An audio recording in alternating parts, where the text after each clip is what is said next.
జననేత వైఎస్ జగన్ రాకతో నేల ఈనిందా అన్నట్లుగా జనంతో అంగళ్ళు రోడ్లు కిటకిటలాడాయి. జగన్ ప్రభుత్వానికి మద్దతు తెలుపుతూ ప్రజలు కదం తొక్కారు. సీఎం వస్తున్నారని ఉదయం నుంచే అంగళ్ళులో పెద్ద ఎత్తున కోలాహలం నెలకొంది. ప్రజాభిమానం అడ్డుపడటం వల్ల నిర్దేశించిన షెడ్యూల్ కంటే 3-4 గంటల పైనే ఆలస్యం అయినప్పటికీ తమ అభిమాన నేతను చూడాలన్న ఆశతో ప్రజలు ఓపికతో వేచి చూశారు. అంగళ్ళులోకి ప్రవేశించిన సీఎం జగన్ ప్రజలకు అభివాదం చేస్తూ ముందుకు సాగారు. వచ్చే ఎన్నికల్లో తిరిగి మిమ్మల్నే గెలిపించుకుంటామని హామీ ఇస్తున్నారు ప్రజలు. కాసేపట్లో మదనపల్లెలో మేమంతా సిద్ధం బహిరంగ సభకు సీఎం వైఎస్ జగన్మోహన్ రెడ్డి హాజరై ప్రసంగించనున్నారు. ముఖ్యమంత్రి వైఎస్ జగన్మోహన్ రెడ్డి మదనపల్లెకి చేరుకున్న దృశ్యాలను మనం చూస్తూ ఉన్నాం. అడుగడుగున ప్రజాభిమానం కనిపిస్తూ ఉంది. వారందరికీ అభివాదం చేస్తూ ముఖ్యమంత్రి జగన్మోహన్ రెడ్డి ముందుకు కదులుతున్న దృశ్యాలు మనం చూస్తూ ఉన్నాం. ఆప్యాయంగా ఆయన్ని చూసిన ఆనందంలో కేరింతలు కొడుతూ ఆయన్ని అభివాదం చేస్తూ పలకరిస్తూ ఉన్న ప్రజలు ఓ పక్కన కనిపిస్తూ ఉన్న దృశ్యాలు మనం చూస్తూ ఉన్నాం. పూర్తి సమాచారాన్ని మా కరెస్పాండెంట్ రాజ్ కుమార్ని అడిగి తెలుసుకుందాం. రాజ్ కుమార్, ఎట్లాంటి వాతావరణం ఉంది అక్కడ? ఇంత ఎండలో సైతం ఆ స్థాయిలో ప్రజాభిమానం కనిపిస్తూ ఉందంటే గొప్ప విషయంగా చెప్పొచ్చు.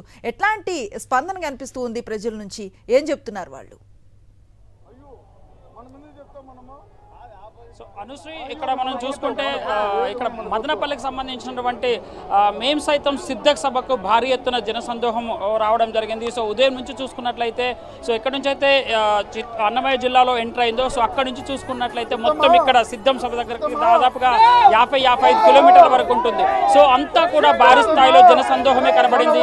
సో చిన్నపిల్లల దగ్గర నుంచి వదులుకుంటే వృద్ధుల వరకు చాలా మంది హారతులు ఇచ్చి మరి గజమాలలతో స్వాగతం పలుకుతూ మదనపల్లి సభ దగ్గరికి జగన్మోహన్ రెడ్డి చేరుకునేలా చేశారు. మరి కాసేపట్లో వైఎస్ జగన్మోహన్ రెడ్డి ఇక్కడ మదనపల్లిలో ఏర్పాటు చేసినటువంటి సభ దగ్గరికి రాబోతున్నారు. సో ఏం మాట్లాడతారనేది చాలా మందిలో ఒక ఉత్కంఠభరితమైనటువంటి వాతావరణం, ఒక ఉత్సాహం నెలకొంది. ఏం చెప్తారనేది మనతో పాటు కొంతమంది కార్యకర్తలు ప్రజలు ఉన్నారు. వారిని అడిగేటువంటి ప్రయత్నం చేద్దాం, తెలుసుకుందాం. మీకు జగన్మోహన్ రెడ్డి అంటే ఎందుకు ఇష్టం? సో ప్రాణం, మాకు జగన్మోహన్ రెడ్డి మనకు ప్రాణం. మన ఒక 10 ఏళ్ళ నుంచి మాకు చాలా ప్రాణంగా ఉన్నది మాకు జగన్మోహన్ రెడ్డి అంటే. ఇప్పటికైనా మేము ప్రాణం తీసుకుంటాం. మేము ఇప్పటికైనా జై జగన్, జై జై జగన్. ఎందుకు అంటే సంక్షేమ పథకాలు అన్ని చేశారు, ప్రతి ఒక్కటే మాకు అందినాయి. ప్రతి ఒక్కటే మాకు సంక్షేమ పథకం నవరత్నాల్లో ప్రతి ఒక్కటే మాకు అందాయి. ప్రతి ఒక్కటే మాకు అమ్మఒడి కానీ పెన్షన్ కానీ అమ్మఒడి కానీ నవరత్నాల్లో రైతు భరోసా కానీ ప్రతి ఒక్కటి మాకు అందాయి. జగన్మోహన్ రెడ్డి మా ప్రాణం. ఇప్పటికైనా మా ప్రాణం తీసుకున్నాం మేము. జై జగన్. ఎందుకు జగన్మోహన్ రెడ్డి అంటే అంత ఇష్టము? సంక్షేమ పథకాలు అన్ని అందుతున్నాయి. జగన్మోహన్ రెడ్డి ప్రాణం అని ఎందుకంటే అయ్యన్న పాత్రుడు మీటింగ్ ఏం చెప్పాడంటే జగన్మోహన్ రెడ్డి సైకో అన్నాడు. అయ్యన్న పాత్రుడు జగన్మోహన్ రెడ్డి, వైఎస్ఆర్ రాజశేఖర రెడ్డి, జగన్మోహన్ రెడ్డి కాలనీలో ఎన్ని కాలనీలు ఇచ్చాడు? రాజశేఖర రెడ్డి ప్రభుత్వంలో జగన్మోహన్ కాలనీలో ఎన్ని కాలనీలు ఇచ్చాడు? ఇదే చంద్రబాబు ప్రభుత్వంలో ఒక కాలనీ ఇచ్చాడేమో చెప్పమన్నా. అయ్యన్న పాత్ర చెప్పమన్నా. చంద్రబాబు ఉన్నప్పుడు సంక్షేమ పథకాలు ఇచ్చాడా? చంద్రబాబు పథకాలు ఇచ్చిల్లా. చంద్రబాబు నాయుడు ఉన్నప్పుడు పథకాలు ఇచ్చిల్లా. చంద్రబాబు ప్రభుత్వం 14 ఏళ్ళు సీఎంగా ఉన్నాడు. చంద్రబాబు 14 ఏళ్ళు సీఎంగా ఉన్నాడు. వైఎస్ఆర్ రెడ్డి ఎన్నింటి ఇచ్చాడు? జగన్మోహన్ రెడ్డి ఎన్నింటి ఇచ్చాడు? ఇదే చంద్రబాబు నాయుడు ఎన్నింటి. జగన్మోహన్ రెడ్డి పరిపాలన ఎట్లా అనిపించింది? పరిపాలన బాగుందని మేము చెప్తానమ్మా. అదే అయ్యన్న పాత్రుడు ఒక మీటింగ్ లో చెప్పాడు. అలాంటి వాళ్ళకు ఏం హెచ్చరించబోతున్నారు? కాదు, అయ్యన్న పాత్రుడు చెప్తారా? జగన్మోహన్ రెడ్డి ఎన్నింటి ఇచ్చాడు? రాజాడు ఎన్నింటి ఇచ్చాడు? ఇదే సీఎం. చంద్రబాబు ప్రభుత్వం 4,000 వరకు చేయాలి మా జగన్. 3,000 నుంచి 4,000 వరకు చేయాలి మా జగన్. కాదు 2029 కాంగ్రెస్ 3,000 నుంచి 4,000 వరకు చేయాలి మా జగన్. ఎన్ని సీట్లు గెలుస్తారు ఈసారి జగన్మోహన్ రెడ్డి? 175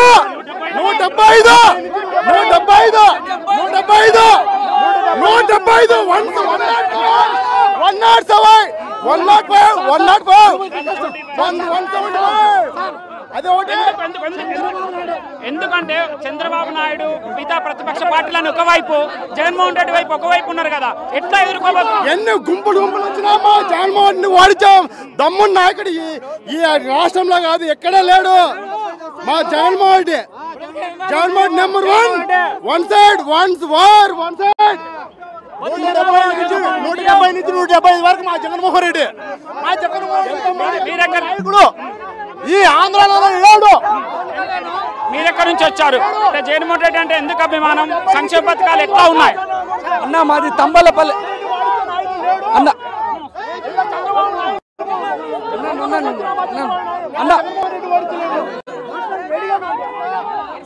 అన్న మాది తంబలపల్లి కాన్స్టిట్యున్సీ పిటి మండలం మధ్యగారపల్లి పంచాయతీ. మా ఇంట్లో నేను ఈ సభకి రావడానికి ముఖ్య కారణం మాదొక మధ్యతరగతి కుటుంబం. మా ఇంట్లో ఇంతకు ముందు తెలుగుదేశం ప్రభుత్వంలో చాలా వివక్షకు గురయ్యాం. 2029కే కాంగ్రెస్ పార్టీ ఇంటర్నేషనల్ పార్టీ ఎట్లా వెళ్ళిపోయిందో టీడీపీ పార్టీ భూతామం అయిపోతుంది. 29కే ఇండియాలో కాదు ప్రపంచంలో ఎక్కడా ఉండదు తెలుగుదేశం పార్టీ. సంక్షేమ పథకాలు అందుతున్నాయా? ఇంతకుముందు ఏదైతే టీడీపీ ప్రభుత్వం ఉందో ఆ టీడీపీ ప్రభుత్వంలో మాకు అర్హత ఉన్న మా నాన్నగారికి పెన్షన్ రాలేదు. మైనార్టీ సంక్షేమ కార్పొరేషన్ నుంచి మాకు రుణాలు రాలేదు. విద్యార్హత నేను డిగ్రీ చేసినా కూడా మాకు ఎటువంటి ఉద్యోగం రాలేదు. మా ఆవిడ ఏజీ బిఎస్సీ చేసినా కూడా ఎటువంటి ఉద్యోగం అనేది రాలేదు. చూస్తున్న మనుషులు అంటే ఇక్కడికి వచ్చినటువంటి జనాలందరూ కూడా జగన్మోహన్ రెడ్డి మీద ఉన్నటువంటి ప్రేమ అభిమానంతో పూర్తి స్థాయిలో మద్దతు తెలిపేటువంటి ప్రయత్నం చేస్తున్నారు. సో కాకపోతే ఎవరిని కంట్రోల్ చేసేటువంటి పరిస్థితులు అంటే అభిమానం అనేది ఎలా ఉందో జగన్మోహన్ రెడ్డిని కలవడానికి ఎలా ఉన్నారు అనేది దీన్ని చెప్పకని చెప్పొచ్చు. మనుషులు